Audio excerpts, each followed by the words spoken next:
উল্লাপাড়ায় M আকবর আলীর শেষ নির্বাচনী জনসভায় জনতার ঢল। এ কে আজাদ, বিশেষ প্রতিনিধি।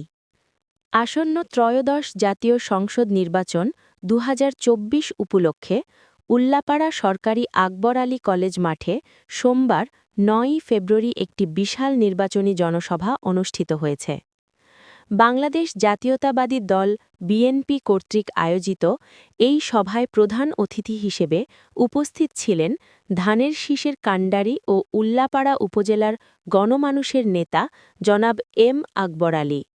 বিশেষ অতিথি হিসেবে উপস্থিত ছিলেন অ্যাডভোকেট সৈয়দ শাহীন শওকত, সাংগঠনিক সম্পাদক রাজশাহী বিভাগ বিএনপি ও সিরাজগঞ্জ জেলা বিএনপির সাধারণ সম্পাদক সাইদুর রহমান বাচ্চু। বিকাল ৪টায় সভা শুরু হলেও দুপুর থেকেই ধানের শীষের ব্যাজ পরিহিত কর্মী ও সমর্থকরা উপজেলার ১৪টি ইউনিয়ন থেকে খণ্ড খণ্ড মিছিল নিয়ে সভায় যোগ দেন। এ সময় গণজোয়ারে পরিণত হয় উল্লাপাড়া পৌর শহর। সভাস্থল সরকারি আকবর আলী কলেজ মাঠ লোকে কানায় কানায় পূর্ণ হয়ে যায়। ধানের শীষ স্লোগানে মুখরিত হয়ে ওঠে পুরো এলাকা। জনসভায় নারী ও তরুণ প্রজন্মের উল্লেখযোগ্য উপস্থিতি লক্ষ্য করা গেছে। স্থানীয় জনগণের মধ্যে ধানের শীষ নিয়ে ব্যাপক উৎসাহ দেখা যায়।